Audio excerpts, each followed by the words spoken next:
Helping Seniors Television, all about improving quality of life for seniors. If you're a senior, know a senior, or plan to be a senior, then this show is for you. It's all about helping you develop your own aging plan so you can age actively and with dignity. Helping Seniors Television from the Helping Seniors Network of information, education, and resources.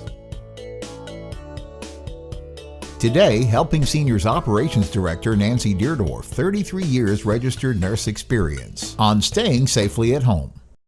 I'm Kerry Fink. Welcome to Helping Seniors Television. It's a pleasure to have you with us today on behalf of Joe Steckler, our president and founder. This is the show that's designed to educate, inform, and connect you to resources that will help you develop your own aging plan. As we've talked about it euphemistically, we call it getting your ducks in a row. And I'm so excited to have in the TV studio with us none other than the Helping Seniors Operations Director. She's been a friend of the Helping Seniors organization since before there was such an organization. In fact, she helped Joe Steckler when Joe was building the Joe's Clubs and all the work that he did with getting the Brevard Alzheimer's Foundation up and running. And then when Joe said, hey, listen, seniors have more issues than just simply memory issues, and I want to create a nonprofit that will do something to help people navigate all of the issues that seniors can face. And so our guest today, none other, we're reaching right inside the house for Nancy Deardorff, 33 years of registered nurse experience, and she is also our operations director.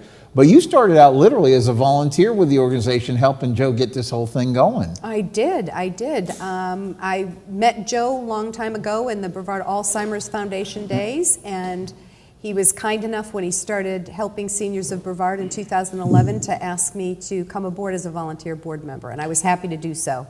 And you've had quite a journey yourself. Not only do you have all the registered nursing experience, 33 years worth like we mentioned, but you also headed up one of the largest home health care agencies here in Brevard County.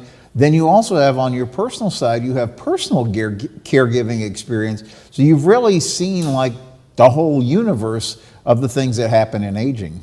I have, and you know, for a long time I was just on one side of it as a registered nurse, caring for people from that perspective. And then I became a personal caregiver for family. Yeah. And it was very eye-opening. It was rewarding, it was difficult, but it taught me a lot from a different perspective than being a nurse for somebody that's not a family member. Yeah. So I learned a lot from it. It really helped me do what I do now. Yeah, and that's what we wanted to talk about today on the show. We wanted to actually talk about aging safely. And primarily we're going to talk about at home, but it really, all the tips and things we're going to talk about are really going to be almost universally good ideas for you to think about. And we thought about this because, Nancy, with your background of having been involved in home care so much, you've had the opportunity to walk into homes where you've seen things done well, and you've also had the challenge of walking into homes where probably things are not helping the situation of the person who's trying to recover. And we had done fairly recently a seminar in our community resource information event series, and that we were talking about just this, and we kind of came up with, there was 4 main things we wanted to try to cover today. The first of which is just talking about simply, is your home ready for you to age in place? The second that we're going to talk about is talking about medications and how that affects your safety at home. Then we're going to talk about fire safety, which ironically is a big challenge for seniors. And then we're going to talk about staying safe both physically and online at home.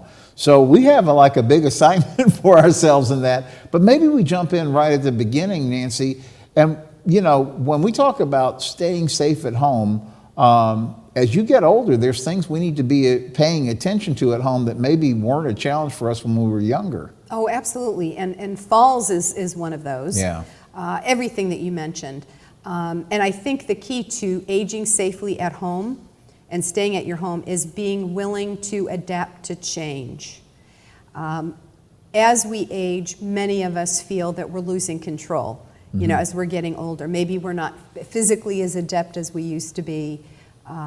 There's a lot there's a lot that goes on for some of our seniors. And we're living longer than ever, so people are outliving their friends, their family. So the one place that folks have control over their lives in a life that is largely uncontrollable is their home. Yeah. So people have a tendency to want to keep the home the same. The pictures in the same place, the area rugs in the same place, because that is their control. Well, at least my home looks like it's always looked. Right. And that's not always the best idea for aging safely at home. Yeah, I was going to say, because as you walk in, one of the things that you're trained to do is to spot things that might cause a problem, because we know the statistics are pretty not helpful when you look at seniors if they take a serious fall. In fact, our president, Joe Steckler, has he's, you know, at the time of this recording, he's 88 years old, and he's just written articles that have appeared in like Hometown News and some other publications locally talking about the challenges that seniors face with falls. And I think we said that it's probably like the number one reason seniors wind up in hospitals. It is. It is the number one reason for morbidity and mortality when it comes to older folks. Wow. And the older we get, the the increase in chances of our falling becomes. So when you, as a trained home expert, you know, walking into that environment when you were serving as a registered nurse and you're walking in helping a family, you know, following maybe a hospital visit, now they're getting some help at home, you were kind of trained to look for things at home. What kind of things would you help the family pay attention to that might help that senior fare better and not have those risk of falls? Yeah, that's a good question. After the one-on-one assessment, physical assessment, one of the first things we did when admitting someone to home health was a in-home safety walk-around, with permission, of course. Right. And we walked the whole home. So we looked for things like, number one is throw rugs and area rugs. We looked for rugs that were slippery and could slip from underneath someone, rugs with big pile that could trip someone up. Those are always recommended to be removed. There's not much you can do about a really thick area rug who's even that high, that is a tripping hazard. So we do recommend that they get removed, and people are resistant to that. We take a look at things like cords. How many, not only for falls, but we're talking about falls right now, not only are cords stretched across someplace that might be a walking path, and removing that or making adjustments to that, but you know, how many things are plugged into one socket, right, for fire safety. We looked at their bathroom setup is a big one. Yeah. Do they have a tub shower like a lot of people have? Do they have a walk-in shower? Imagining, we even went so far as to have somebody pretend to get in their tub shower, because oftentimes people won't tell you the truth. And that's really out of fear. A lot of older folks are in fear that if a professional, for instance, home care company comes in and they find them less than perfectly safe, that somebody's going to magically whisk them off to a nursing home. Right. They're very afraid, and that's not the case at all. No. So what we would do is we would have that person say, you know, how often do you shower? How do you get assisted? Oh no, I bathe myself. All right, can you show me, fully clothed, without turning the water on, how you get in and out of your shower? And we would have them demonstrate. Right. Having somebody demonstrate, action speaks louder than words, because they're going to say, oh yeah, I get in, no problem. And then if it's a shower tub and they have to crawl over that, we can see how they can adequately or not so adequately and safely do that. There are things people can do to either modify that shower, more expensive solutions like converting it to just a walk-in shower, and there are resources for that, to simpler solutions like shower benches, handheld showers. And then we looked at things like fire safety. It's all kind of intertwined. Pathways, are they cluttered? We also ask the person to walk about their home to find out how is their walking, how is their balance, what is their gait like, are they holding on to furniture as they go from one place to the other in the home, which gives us a sense that that person needs to balance themselves, steady themselves. We also ask, at the beginning, we take a look at, there's a lot of silent assessment that goes on in a home assessment. Would you come with me and show me around your home? Sounds like a simple request, but we're looking at so much more, and see how someone gets out of their chair. Do they, a lot of people have to rock, nothing wrong with that, but do they get up and fall back in their chair, or do they get up with fair amount of ease? That would tell me as a nurse, does this person need a referral to physical therapy or occupational therapy? So falls is a huge one, and I would have to say there's so many contributing factors. Are there stairs or thresholds that they could trip on? And also footwear. Right. Are they walking around in bare feet, which is not good? Stocking feet, which is not good. It's very slippery. Right. And of course, if you step on something, there's no foot protection. Right. I really hate to see older people in open-toed shoes or flip-flops. They can get caught and cause a fall. Wow. I shouldn't say open-toed shoes, open-back shoes. Right. Like flip-flops, so footwear. So we just took a look at everything, and of course we can't make anybody do anything, but we wanted that patient to make an informed decision. And that means we collect data and we give back to them education on what is best practice to prevent falls.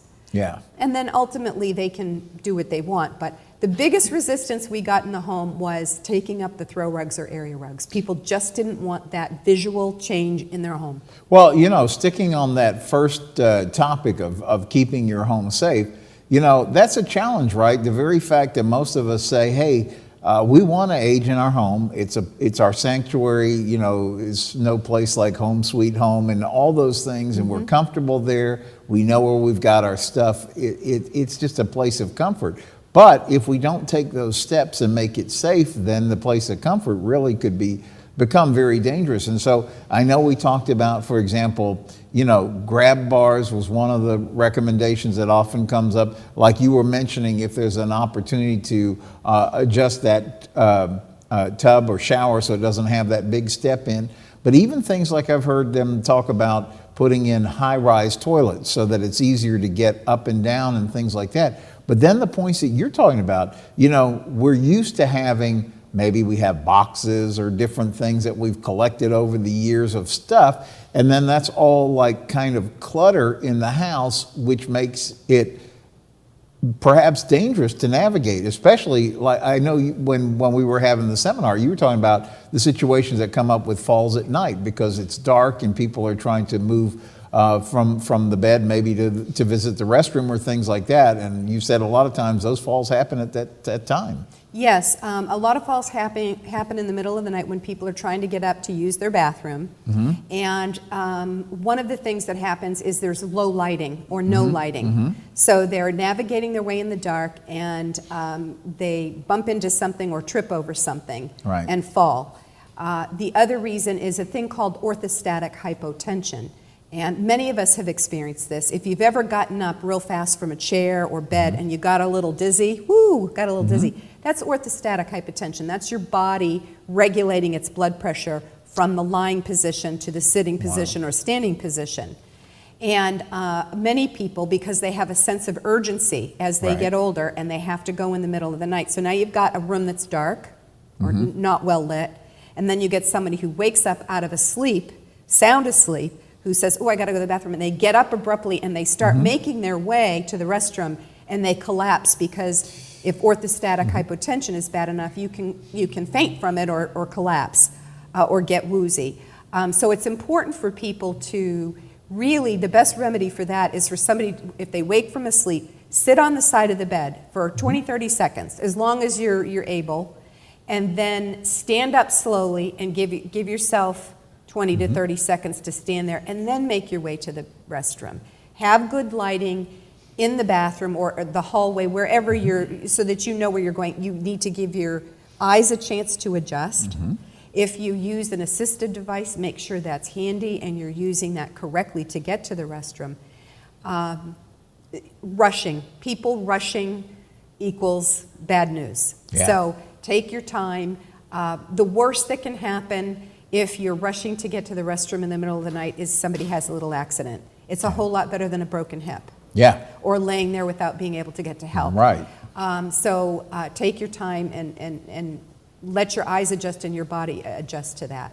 That's important advice. So the second area that we talk about a little bit has to do with medication. And I remember this term, polypharmacy. Talk a little bit about how that can impact our safety at home and how we would avoid having that be a factor.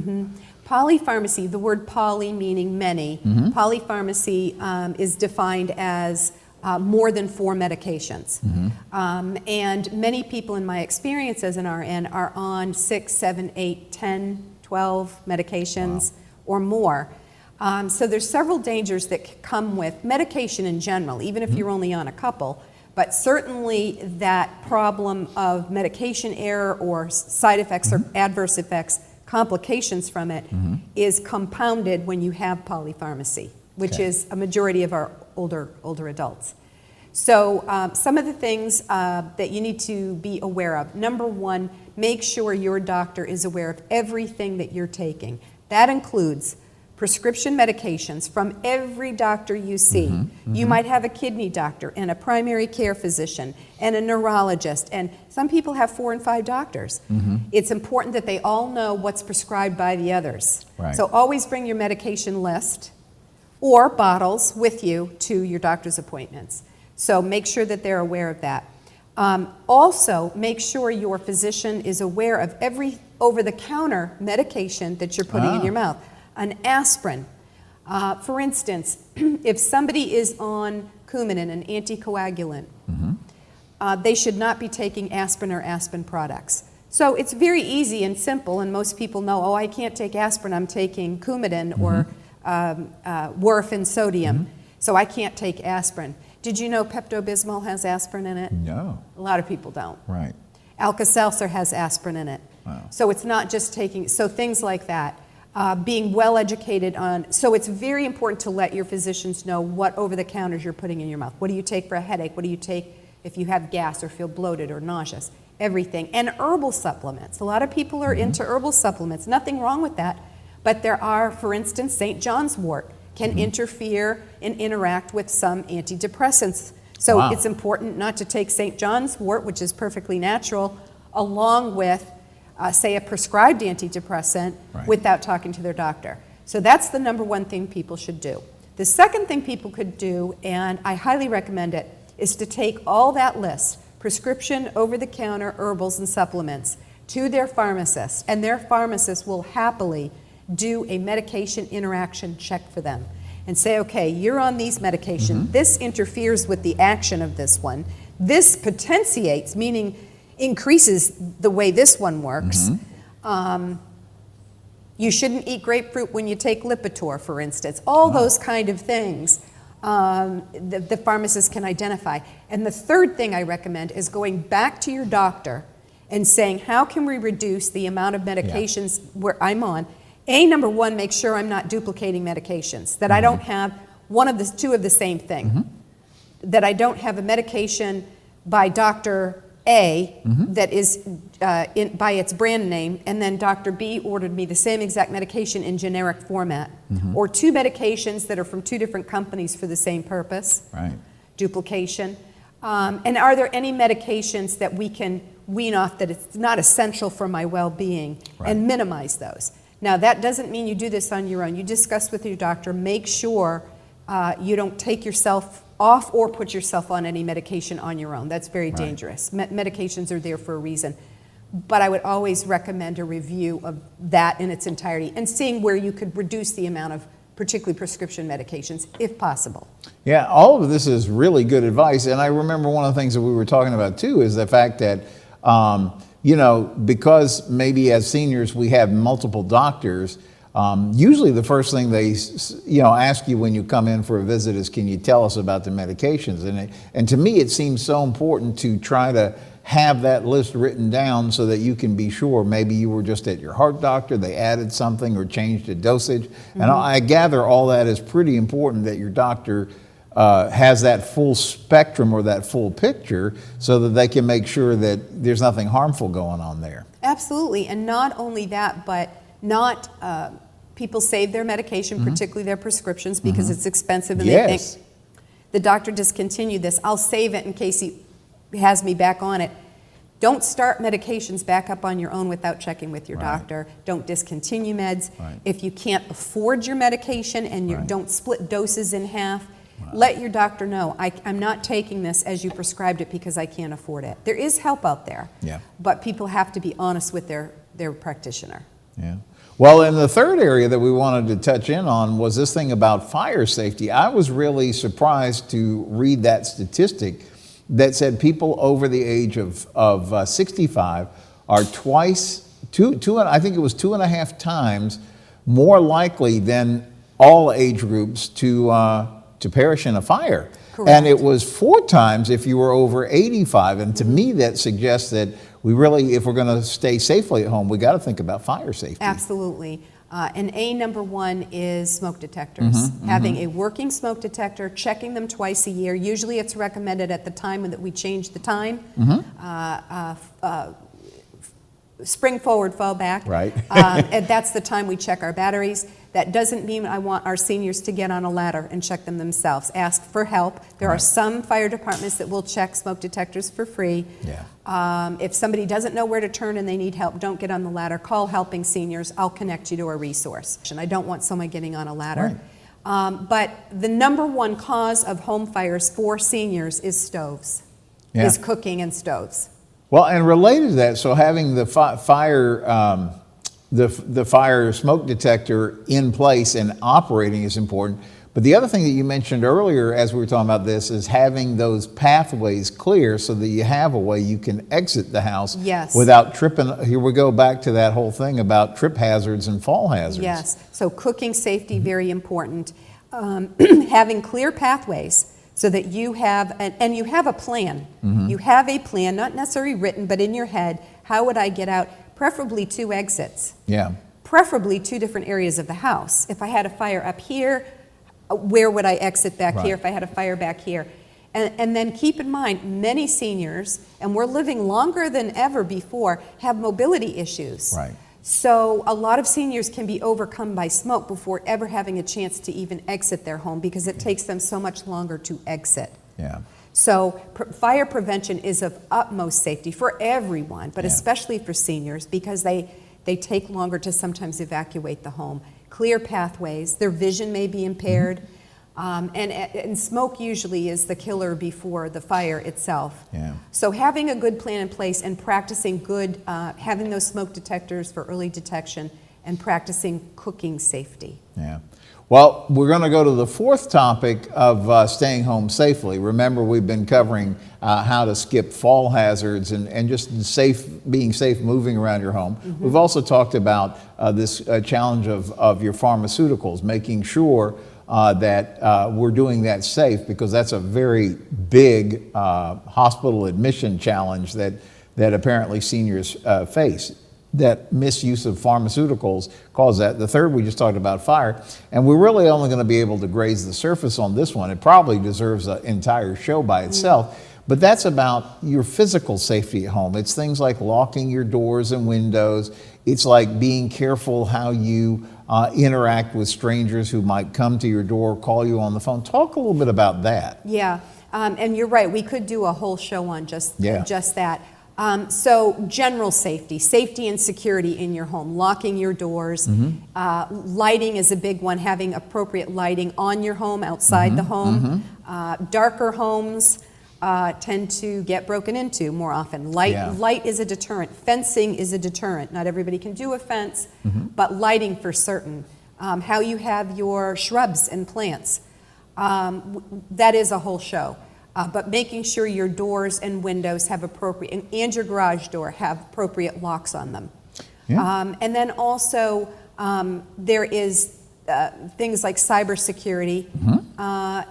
If you're a senior and you're online, and scams, whether it's phone scams or online scams, that's a whole show in itself. We have resources for that can educate seniors about that. And for the fact that we have limited time here on this show, again, folks can call me at 321-473-7770 at Helping Seniors of Brevard, and I can help guide them. And we have a wonderful organization in Brevard called Brevard Triad. And they will actually do free in-home safety and security checks for seniors, looking at the perimeter of someone's home, looking, do you have enough lighting, do you have appropriate locks?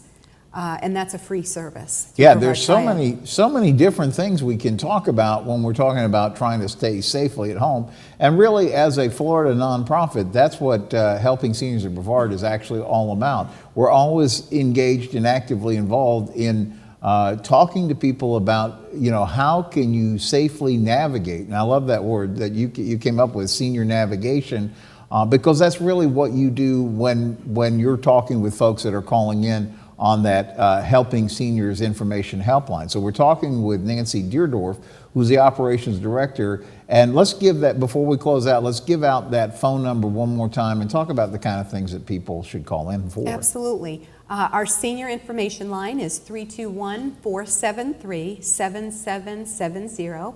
I'm the one that answers the phone. If I don't pick up when you call, it's because I'm on the phone helping someone else or away in the community at community event, but I call 100% of our callers back, so please do leave a voicemail.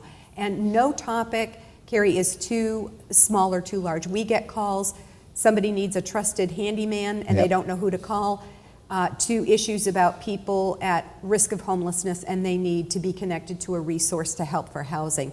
So we're not an emergency service for certain. And I always encourage people, call us before something becomes a crisis. That's the best. But that is the best kind of call. So we have some time to deal with and help you. But regardless, call us. And we'll try to lead you in the right direction and connect you with great resources that exist right here in our wonderful Brevard County that people don't know exist. Yeah. Well, thank you, Nancy. And thank you, viewer, for joining us on today's Helping Seniors of Brevard TV. See you next time. I'm Joe Steckler. Thank you for joining our program today. I'd like to remind you that our senior information line is available to you at 321-473-7770. There you can get help and direction that could be helpful for your specific situation or circumstances. The work of helping seniors is very important, but we can't do it alone.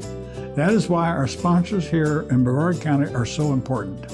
I'd like to thank our many area sponsors, businesses and medical providers who support the mission of helping seniors that help us carry the cost of our media efforts.